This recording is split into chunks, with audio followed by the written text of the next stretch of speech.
आप देख रहे थे सीएम शिवराज सिंह चौहान कुशवाहा ठाकरे हॉल से सीधे लाइव, जहां वो सर्वजन के साथ बात करके उनके विचारों को साझा कर रहे थे। अब वक्त हो चला इस वक्त के बुलेटिन का। सबसे पहले हेडलाइंस।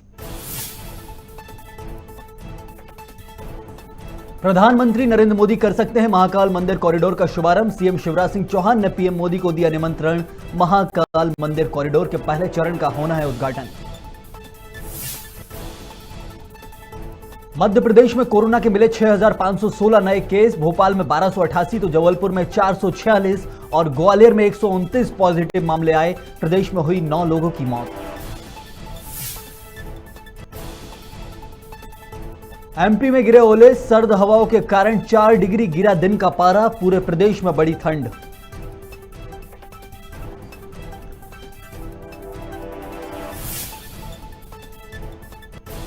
किसानों को पहले डंडे फिर बातचीत। एयरपोर्ट लाउंज में बुलाकर मिले मुख्यमंत्री। समाधान का दिया भरोसा, पर आंदोलन वापस लेने को किसान तैयार नहीं।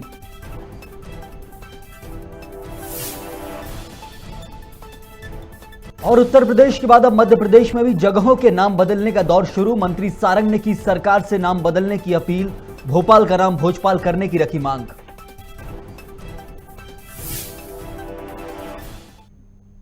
बहुत स्वागत है आप सभी का। शुरुआत करेंगे खबरों का विस्तार से। छत्तीसगढ़ में मौसम का मिजाज बदलता नजर आ रहा है। 3 दिन से तापमान में बढ़ोतरी के बाद एक बार फिर बारिश और तापमान में गिरावट होने की संभावना जताई जा रही है। मौसम वैज्ञानिक एचपी चंद्रा ने बताया कि अरब सागर और बंगाल की खाड़ी से नमी युक्त हवा आने के कारण 5 फरवरी तक पूर्वी मध्य प्रदेश के साथ छत्तीसगढ़ के कई जिलों में हल्की बारिश और ओलावृष्टि हो सकती है। साथ ही उन्होंने यह भी बताया कि अधिकतम और न्यूनतम तापमान में भी गिरावट दर्ज की जाएगी।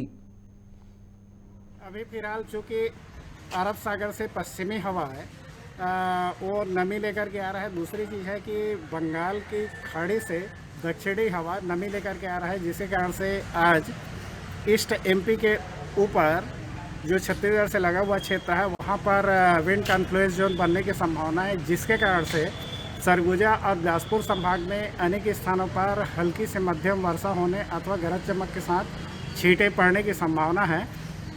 सरगुजा संभाग में 1-2 स्थानों पर ओलावृष्टि भी संभावित है। दुर्ग और रायपुर संभाग की बात करें तो दुर्ग और रायपुर संभाग में 1-2 स्थानों पर हल्की बारिश हो सकती है। 5 तारीख से मिनिमम टेम्परेचर है 3 से 4 डिग्री। अगले 3 दिन में गिरने की चांसेस है। साथ ही मैक्सिमम टेम्परेचर है 1 से 2 डिग्री है।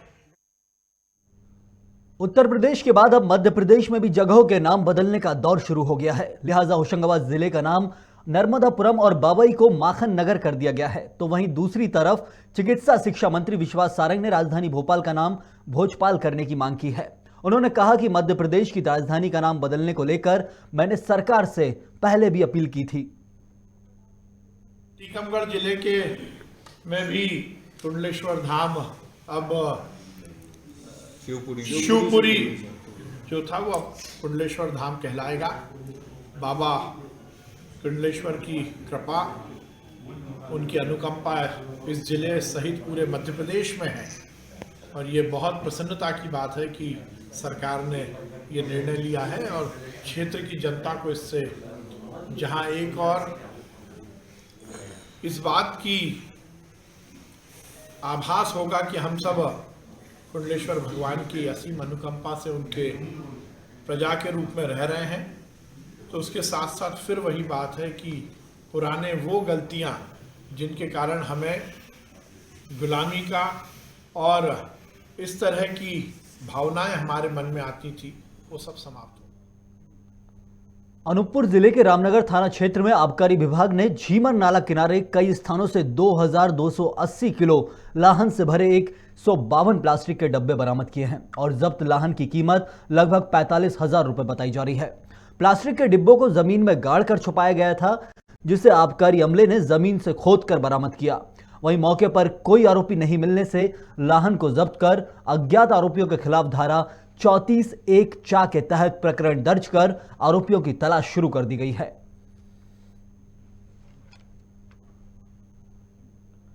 वहीं भाजपा विधायक रामेश्वर शर्मा ने भी होशंगाबाद का नाम नर्मदापुरम किए जाने को लेकर प्रधानमंत्री और मुख्यमंत्री शिवराज सिंह चौहान का आभार व्यक्त किया है।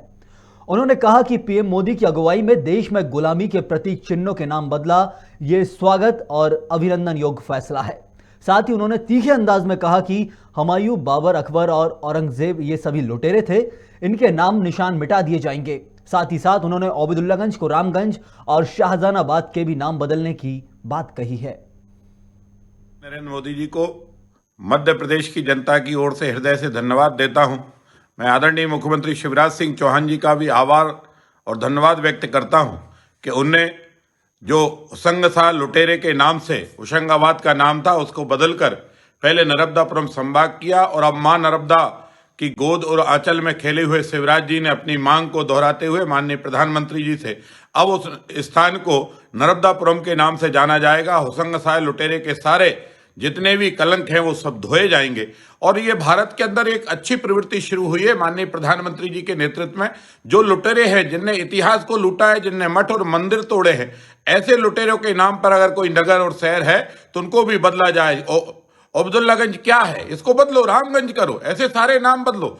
शाहजहानाबाद क्या है, इसके बदलो। और इसलिए क्योंकि जिनके नामों के पीछे भारत का कोई इतिहास ना हो, जिनके नामों के पीछे भारत की कोई प्रभुता ना हो, भारत की एकता ना हो, भारत की अखंडता ना हो, केवल वो नाम एक आतताई, आक्रांता और लुटेरों के रूप में हो और उनके नाम लेकर हम जो है नगर और शहरों में निवास करें, ये अपराध है, ये पाप है। बुरहानपुर के मोहम्मदपुरा स्थित स्पिनिंग मिल में आग लगने से हड़कंप मच गया, जिसमें करोड़ों की कपास जलकर खाक हो गई। मौके पर पहुंची दमकल वाहनों की मदद से आग पर काबू पाया गया। वहीं स्पिनिंग मिल में भीषण आग लगने से कई लोगों की भीड़ वहां जुट गई थी।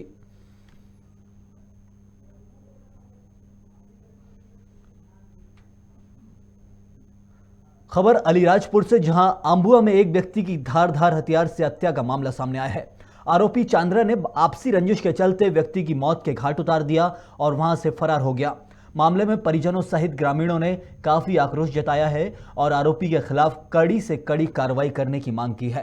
फिलहाल पुलिस ने मामला दर्ज कर शव को पोस्टमार्टम के लिए भेज दिया और आरोपी की तलाश में जुट गई है।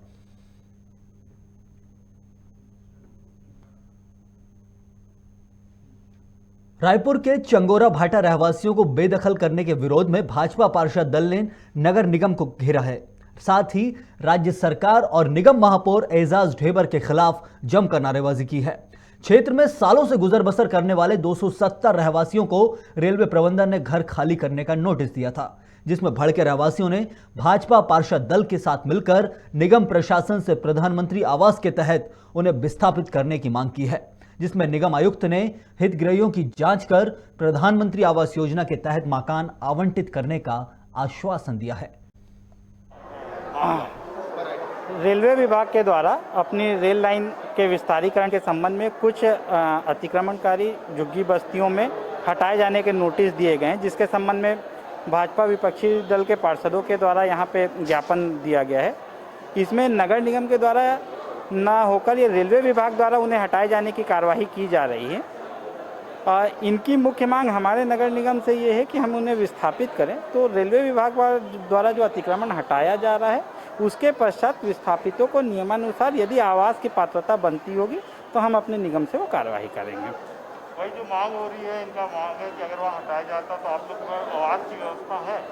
अभी मैंने यही कहा कि वो कौन लोग हैं, किन लोगों को हटाया जा रहा है, क्योंकि निगम के द्वारा कोई कार्यवाही नहीं की जा रही है, इसलिए मैं अभी तात्कालिक रूप से नहीं बता पाऊंगा उनकी पात्रता अपात्रता के संबंध में। महापौर जी की अकर्मण्यता और नगर निगम की लापरवाही के कारण आज ये हितग्राही, आज रायपुर शहर की गरीब जनता जिनके सर पर आज छत होना था, वे सब यहाँ पर निरीह प्राणी के जैसे बैठे हैं। नगर निगम प्रशासन, महापौर और कांग्रेस की सरकार मूक दर्शक की भांति इनको देख रही है। ये बेचारे, और हद तो तब हो जाती है जब हमारे प्रधानमंत्री मोदी जी का सपना था सन 2022 तक प्रत्येक गरीबों के सर पर छत होने का।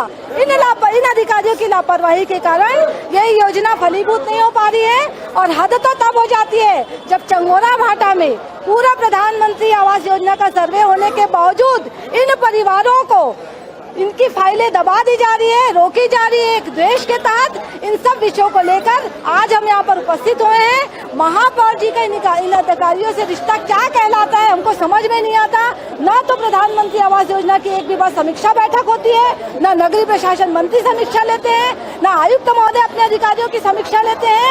और लगभग 270 परिवार जो कि रेलवे पटरी के किनारे रहते हैं, अचानक इनको नोटिस दिया जाता है कि 1 हफ्ते के अंदर आपको पटरी से हटाया जा रहा है। 5000 से अधिक मकानों को झोपड़पट्टी को हटाया जा रहा है। पार्वती नगर, काली नगर, त्रिमूर्ति नगर और सरुना के आसपास, सरुना से लेकर वाल्टियर रेलवे पट्टी तक, जहाँ तक रेलवे पट्टी के दोनों तरफ लोग बसे हुए हैं, इनको हटाया जा रहा है। चंगोरा बाटा तमाम वार्डों के झोपड़पट्टी के लोगों को सड़क चौड़ीकरण के नाम पर बेदखली किया जा रहा है। अब इनको मकान नहीं देने की बात की जा रही है। 7 दिन के अंदर मकान खाली करने की बात की जा रही है। पुलिस बल और प्रशासन के डंडे के बल पर गरीबों को मकान खाली कराने की बात की जा रही है। भारतीय जनता पार्टी आज कांग्रेस के विरोध में गरीबों को हक दिलाने के लिए, इनको मकान दिलाने के लिए भाजपा पार्षद दल नगर निगम में महापौर को घेरने के लिए आई है। नगर निगम प्रशासन को घेरने के लिए आई है। उनसे जवाब चाहती है कि गरीबों को मकान कब मिलेगा, और जब तक मकान नहीं मिलेगा तब तक उनको रेलवे पट्टी के किनारे से किसी भी झोपड़पट्टी से खाली न कराया जाए, हमारी मांग है।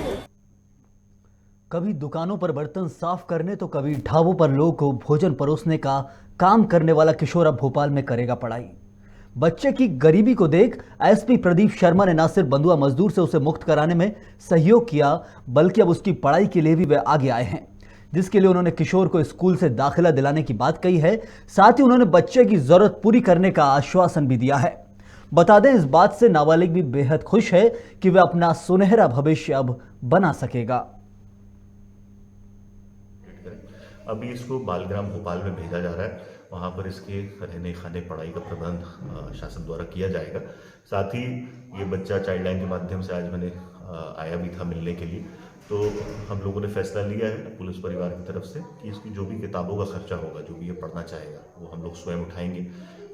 बच्चे को ड्राइंग का बहुत शौक है, उसने अभी एक ड्राइंग भी हम लोग को बताई जो हम लोग ऑफिस के बाहर लगवा रहे हैं, और मैं उम्मीद करता हूं कि बच्चे का भविष्य उज्जवल हो। साथ ही इसके भाई को भी हम लोग जल्दी रेस्क्यू करके वहां पर रिहेबिलिटेट करने का प्रयास करेंगे। खुद एसपी सर ने आपको कुछ गिफ्ट, अच्छा लग रहा है। कहाँ पे जा रहे हैं? SOS बालग्राम में जा रहे हैं। कहाँ पे है ये? भोपाल। भोपाल है, वहाँ जाकर पढ़ाई करोगी? हाँ। अभी कौन सी पढ़ रहे थे? अभी 4वीं में पढ़ा हूँ मैं। 4वीं पढ़ रहे हैं, अब वहाँ पर जाके पढ़ोगी? हाँ। चाइल्ड लाइन ने जो मदद की उस अच्छी मेरी मदद। उज्जैन संभाग के डीआईजी ने शाहजहांपुर जिले के थानों का निरीक्षण कर कानून व्यवस्था का जायजा लिया है। डीआईजी ने कोतवाली थाना और लालघाटी थाना पर किए जा रहे कार्यों का निरीक्षण भी किया और साथ ही साथ कोतवाली पर शिकायत दर्ज कराने पहुंच रहे लोगों से चर्चा कर फीडबैक लिया है।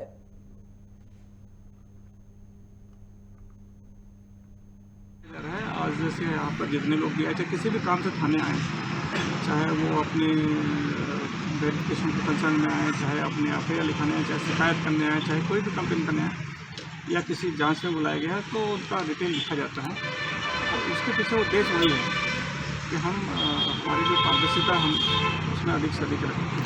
सर, जिला पुलिस अधीक्षक के नेतृत्व में पिछले दिनों आपराधिक गतिविधियों पर लगाम कसी गई है, आपराधिक तत्वों पर लगाम लगाई जा रही है, क्या कुछ कहेंगे सर? लगातार कार्रवाइयाँ की जा रही है। बहुत अच्छी कार्रवाई हो। अभी जैसे कुछ दिन पहले ही इन्होंने काफ़ी बड़ी मात्रा में शराब पकड़ा जो है, और थाना मक्सी में जो है, और दूसरे अपराधों में भी काफ़ी अच्छा नियंत्रण है।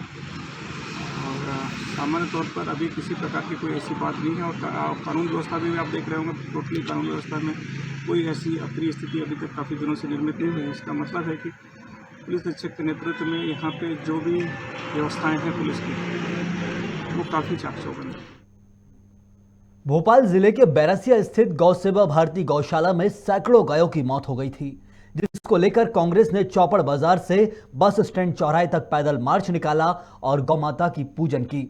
वहीं कांग्रेस कार्यकर्ताओं ने एसडीएम को ज्ञापन सौंपकर आरोपी संचालिका निर्मला देवी शांडिल्य पर गौ हत्या का मुकदमा दर्ज कर तत्काल गिरफ्तारी की मांग की है। कांग्रेस कार्यकर्ताओं ने कहा कि गौशाला में सैकड़ों गायों की मौत होने पर दोषी को बचाने की कोशिश की जा रही है। यह लाखों लोगों की आस्था पर कुठारा घाट है। इसके साथ ही उन्होंने आरोपी की गिरफ्तारी नहीं होने पर उग्र आंदोलन करने की चेतावनी दी है। कार्रवाई की मांग की है कि जो दोषी लोग हैं, जो ये पूरा जो जो श्रीमती निर्मला सांडील और उनके जो और प्रबंधन है इस गौशाला के, इन सब पे कार्रवाई होना चाहिए। गौ माता को हम वो मानते हैं कि घरों के अंदर आज भी पहले रोटी उनके नाम की रखी जाती है, फिर बाकी घर के लोग खाते हैं। तो वो हमारी संस्कृति को यहाँ आज मिटाया गया है, इसलिए उन लोगों के खिलाफ एक्शन होना चाहिए। 302 होना चाहिए और बहुत सी धाराएं हैं। ये अपना गृह मंत्री ने बयान दिए कि 9 गायों को जो पोस्टमार्टम हुए थे, उस कार्रवाई से क्या आप संतुष्ट हैं? ये जो पोस्टमार्टम हुआ है उसमें यह है कि बीमार थी वो थी, तो जब चारा नहीं मिलेगा, पानी नहीं मिलेगा, चूना मिलेगा तो बीमारी रहेगी ना। तो ये चूने की पुष्टि हुई है क्या सर? अभी ये इसको तो पब्लिश करना है, इनको पुष्टि तो हुई है लेकिन छुपाया जा रहा है ना। यही तो हमारा वो है, ये इन सब चीज़ों। आंकड़ों को लेकर क्या कहना है आपका? क्योंकि कुछ लोगों द्वारा किया जा रहा है कि 850 मिली है, कुछ लोग कह रहे हैं 100 मिली है, कुछ लोग 50, तो आपके आंकड़े लगभग क्या है?